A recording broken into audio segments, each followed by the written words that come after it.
Muy buenos días, chicos. Con ustedes vamos a primero reflexionar.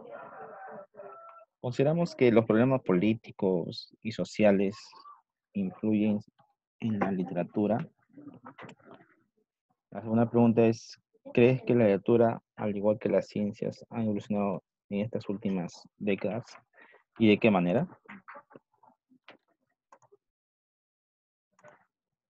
A lo largo de la historia, del contexto histórico y cultural mundial, hemos visualizado que las diversas guerras, los conflictos, la tecnología se han unido a través de la literatura para crear nuevos modelos, mundos posibles de cómo se podría llevar o sobrellevar la realidad que nos rodea. Los movimientos, los problemas políticos, sociales, han influido mucho en la literatura actual. En esas circunstancias, aparecerá a mediados del siglo XX la Segunda Guerra Mundial, ¿no? Recuerden la Segunda Guerra Mundial que va a generar, no solo una destrucción de manera general, sino va a generar angustias, estrés y desaliento en la humanidad. También, después de terminado la Segunda Guerra Mundial, aparecerán dos potencias. Va a ser Estados Unidos y lo que hoy sería Rusia, ¿no? La URSS. En Latinoamérica, si recuerdan, nosotros pasamos por revoluciones de Cuba, ¿no? En relación con Estados Unidos, y también aparecían los sindicatos, ¿no? Las clases menos favorecidas representaban, ¿no? Y también aparecen las migraciones y huelgas, ¿no? También recuerden que aparecerá lo que es las dictaduras, ¿no? En el caso del Perú, de Sánchez Cerro, de Velázquez Alvarado, entre otros, ¿no? A partir de 2050 hacia el 80 aproximadamente.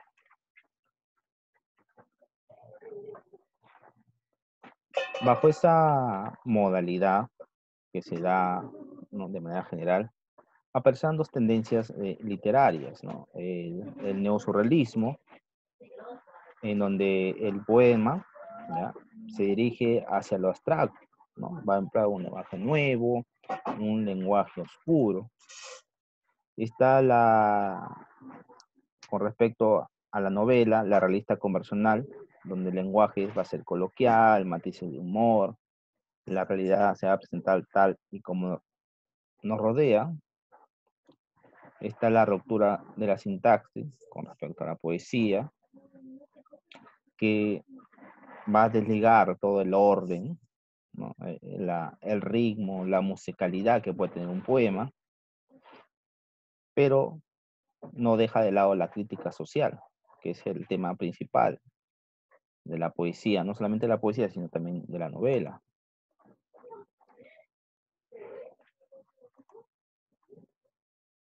Tras aparecerán poetas principales, ¿no? La poesía desde 1950 hacia adelante va a haber un cambio. Este cambio aparecerán poetas en el Perú, por ejemplo, de Sologuren, Jorge Eduardo Egilson, Blanca Varela, Washington Delgado, Gonzalo Rosé, Romualdo, Herao, Cisneros, Watanabe, Rosy de Paola y Eduardo Chirinos, ¿no? Como poetas representativos de la época de 1950. Y en Latinoamérica vamos a tener a Ernesto Cardenal, Nicolás Guillén, Octavio Paz, Raúl Zurita y también el Jorge Luis Borges, ¿no? Jorge Borges no solamente fue cuentista, ¿no? También fue poeta. Hoy vamos a hablar sobre la generación del 50, ¿no? La generación del 50 que va de la manera, una de sus características, va a valorar, ¿no? Valorar muy alta la función del ritmo y la musicalidad del poema. Está también el ingreso de lo cotidiano en el lenguaje coloquial. Va a haber una influencia de la tradición española, de odas, de romances, solo por mencionar algunos. ¿Y quiénes son los representantes de la generación 50? Vamos a tener a Romualdo, a Washington Delgado, a Herman Bailey, Francisco Bellezú, Gonzalo Rosé, Pablo Guevara, Solo Guren, Sebastián Salazar Bondi, Jorge Eduardo Eilenson, Antenor Samaniego y Blanca Varela. Esos son poetas, a excepción de Salazar Bondi con Eduardo Eilenson, que también escribieron algunas novelas.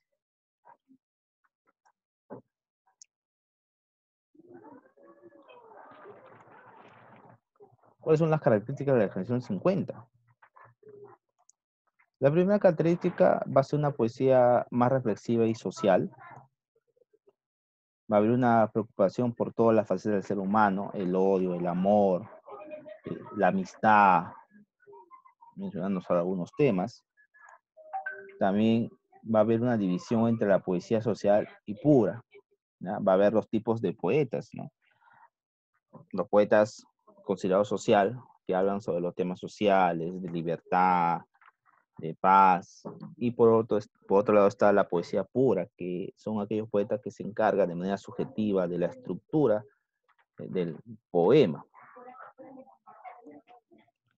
Hoy hablaremos sobre una de las autoras más representativas de la generación 50, ¿no? Quizás una de las primeras mujeres, ¿no? Poetas reconocidas. Antes, sí, hubo unas cuantas, ¿no? Solo por mencionar a María Emilia Cornejo, ¿sí? Se lo recomiendo también, que fue una escritora, una poeta, que también está por ahí, ¿no? Por esa generación de 50, 60. Lastimosamente fallece joven y no deja el legado como lo haría Blanca Varela. Blanca Varela nació en Lima en el año de 1926. Va a ingresar a San Marcos, en donde va a estudiar letras. Y es ahí en San Marcos donde junto a Eielson y Sologuren va a formar el grupo de los poetas llamados puristas, ¿no? Y tiene que ver mucho con la poesía pura, ¿no? Encargados de la estructura totalmente de la poesía. Algunos premios que ganó Blanca Varela será el premio Octavo Paz de poesía y ensayo, el premio Poesía Reina Sofía, solo por mencionar algunos premios. Y falleció en el año 2009. Vuelvo a repetir, ¿no? Vuelvo a repetir que Blanca Varela, al igual que María Emilia Cornejo, van a tener influencia en las actuales poetisas de la literatura peruana, de la poesía peruana en general. Algunas características de sus obras. La primera característica tiene una poesía de carga onírica. Esto tiene que ver con el sueño, con la ilusión, con plantear nuevos mundos, ¿ya? Está una poesía metafísica intelectual y eso tiene que ver con lo onírico, ¿no? Con lo onírico. Se le recuerda que Valeria estudió letras, ¿no? Estudió a Aristóteles, a Sócrates, ¿no? Y esto le va a permitir crear una poesía de ese nivel. Y por último, quizás se le recuerde más porque va a plasmar, al igual que María Emilia Cornejo, una poesía de identidad femenina. Y también se va a preguntar sobre el misterio de la vida y la muerte ya al final de sus poemas. ¿Cuáles son las obras más representativas de Blanca Varela? Vamos a tener a Ese puerto existe, Canto villano, Luz de día y Valses y otras falsas convenciones. Para aquellos que les gustan la poesía, ¿no? Sobre todo esa identidad de feminidad, les recomiendo de estas cuatro dos obras. Canto villano y Ese puerto existe, ¿no? Para iniciar en la poesía de Blanca Varela. Son poemas de carga, no solamente de carga onírica o de sueño, sino también de identidad femenina. Otro poeta de esta generación, y hay que mencionarlo también, es Javier Herao. ¿Ya? Por ahí ha salido una película sobre este autor, que recomiendo ver para que puedan entender, ¿no? Al poeta Javier Herao. ¿Quién fue Javier Herao? Javier Herao nació en Lima en el año de 1942. Va a ingresar a la Pontífica Universidad Católica del Perú, en donde estudió literatura. En 1961 se va a unir al movimiento social progresista. Luego se va a unir al Ejército de Liberación Nacional y va a fallecer, ¿no?, acribillado en el año de 1963 en Madre de Dios. Javier Herao, a pesar de su corta edad, conoció la antigua URSS, también estuvo muchos años en Cuba, va a conocer a Fidel Castro, va a estar dentro de la Revolución Cubana, y cuando aparece, ¿no?, en el Perú un cambio social como en nuestra época, estos cambios que están pasando, Herao vuelve al Perú para, ¿no?, liberar en Madre de Dios, ¿no?, a un grupo, ¿no?, de colectivos, ¿no? Y es por eso que muere acribillado, ¿no?, en el año de 1963. Algunas de sus obras, unas características de sus obras, su poesía valora esa función entre la poesía pura y social, ¿no? Herao no solamente se trata de escribir una poesía nueva, una poesía que tenga estructura, ritmo, musicalidad, sino también que es el medio para poder, ¿no?, hablar de los problemas socioculturales de nuestra nación. Y para eso utiliza un lenguaje que todos entiendan, un lenguaje sencillo, coloquial. Y también los temas que aborda son los temas universales: la muerte, la vida, la soledad, la esperanza y la solidaridad. Hay que decir que Herao fallece joven, así que no, a pesar de su juventud, al igual que Abraham Valdelomar, va a dejar, ¿no?, infinidad de textos inconclusos. Y uno de los textos que deja en su totalidad es Río, El viaje, Estación reunida. Y por último, yo recomiendo este libro de Javier Herao, Poesía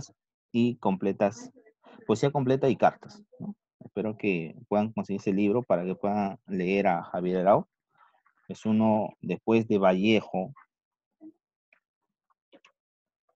es uno de los poetas más representativos de nuestra literatura peruana, después de Vallejo, ¿no? De ahí sigue Eilson, Romualdo, Washington Delgado también, Marco Martos, ¿no?, solo por mencionar algunos. Pero después de Vallejo sigue Javier Herao. Hoy vamos a poder resolver, ¿no?, hasta donde se pueda, algunos poemas. Voy a hablar de cada poema para que ustedes puedan resolver la práctica, ¿no? El libro de actividades, la página 156 y 257. El primer poema es de Javier Herao, de su libro El río. Dice, yo soy un río, voy bajando por las piedras anchas, voy bajando por las rocas duras, por el sendero dibujado por el viento. Hay árboles a mi alrededor sombreadas por la lluvia. Yo soy un río, bajo cada vez furiosamente, más violentamente, bajo cada vez que un puente me refleja en sus arcos. Yo soy un río, que extraño en la mañana, a veces soy tierno y bondadoso, me deslizo suavemente por los valles fértiles, doy de beber miles de veces al ganado, a la gente dulce. Los niños se me acercan de día y de noche, trémulos amantes se apoyan con sus ojos con los míos y hunden en sus brazos en la oscuridad claramente de mis aguas fantasmales. ¿No? Vemos claramente que el poeta, que el yo poético se relaciona, ¿no?, con el río, ¿no? Recuerden que el río siempre está hacia abajo, ¿no? Va bajando, ¿no?, poco a poco, ¿ya? Y va calmando, ¿no? Va calmando, va triturando. Además que dice, ¿no? El río es tierno, bondadoso, ¿no? El poeta se hace mucha esa reflexión entre el río y su persona. En el siguiente poema de Blanca Varela, vamos a Canto Villano, que dice, ¿no? Y de pronto la vida en mi plato de pobre, un magro trozo de celeste cerdo, aquí en mi plato. Obsérvame, obsérvate, o matar una mosca sin malicia, aniquilar la luz o hacerla. Con quien abre los ojos y elige un cielo rebosante en un plato vacío. Rubén, cebollas, lágrimas. Más Rubén, más cebollas, más lágrimas. Tantas historias, negros, indirigibles milagros y las estrellas de oriente. Emparedada y el hueso del amor, tan roído, tan duro, brillando en otro plato. Este hambre propio existe, es la gana del alma, que es el cuerpo, es la rosa de grasa que envejece en su cielo de carne. Mea culpa, ojo turbio, mea culpa, negro bocado, mea culpa, divina náusea. No hay otro aquí en este plato vacío, sino yo devorando mis ojos y los tuyos. ¿No? Acá vemos claramente que hay que distinto a Herao, que nos habla, ¿no?, sobre los temas sociales a través del río, ¿no?, de cómo soluciona. En este caso, Valera nos habla sobre el amor, ¿no?, sobre el amor y la relación que puede tener un varón con una mujer, y eso se ve al final, ¿no?, al final del texto, ¿no? No hay otro aquí en este plato vacío, sino yo devorando mis ojos y los tuyos, ¿no? Vamos al siguiente para poder rellenar. Dice, ¿por qué el yo poético significa con el río? No, vuelvo a repetir, ¿no? El río, la metáfora del río en este caso, el poeta da agua, ¿no? Sirve, ¿ya? El río sirve. ¿Sirve a quién? Al pueblo, ¿no? Sin agua el pueblo no puede vivir, ¿no? Sin agua una persona no podría existir. Entonces, por eso que el poeta se va a identificar con el río, ¿no? El río da vida. Chicos, dice, ¿sobre qué aspecto reflexiona la voz poética en el poema Canto Villano? En este caso reflexiona sobre el amor, ¿no? El amor, el ida y vuelta. ¿No? En la 3 dice, ¿cuánto representa la primera estrofa del poema del río? ¿Crees que carecen de musicalidad? A ver, chicos, vamos al río. Yo soy un río, voy bajando por las piedras anchas, voy bajando por las rocaduras, por el seno dibujado por el viento. ¿Cuántos versos presenta la primera estrofa del poema El río? Ay, chicos, ¿cuántos versos? Vamos a ver. 1, 2, 3, 4, 5, 6, 7, 8, 9, 10, 11, 12, 13, 17, 18, 19. 19, ¿no? Sería 19 versos, ¿no? Ujú. Ahora dice la primera estrofa, 19 versos. ¿Crees que carece de musicalidad, chicos? Ahí vamos a ver. Carece de musicalidad. Yo soy un río, voy bajando por las piedras anchas, voy bajando. No, no carece, ¿no? Hay una musicalidad, sí o sí, ¿no? Una musicalidad que se conecta, ¿no? Cada verso con cada palabra, ¿no?, que puede tener, que tiene el verso, ¿no?, que tiene el poema arriba. ¿Cómo es la relación metafórica en la cuarta estrofa? ¿Qué influencia reconoce? Bueno, chicos, ahí también explica, ¿ya? En la 5, la 6, ya dejo como tarea, chicos. La 7, la 8. Y por último, escribe un poema de 2 estrofas con influencia surrealista, donde construye metáforas de asociación sorprendente. Acá, chicos, también escribe un poema, ¿no? Así como Blanca Varela. ¿Mm? Y sería todo, ¿no? Algunos estudios afirman que el gato viene expresa la inconformidad de la vida material concreta. Ahí también hay que interpretar, chicos. Bueno, chicos, dejo toda la tarea. ¿Ya? Cualquier consulta me llaman y puedo resolver sus dudas. Bueno, chicos, cuídense, que tengan un bonito fin de semana. Nos vemos.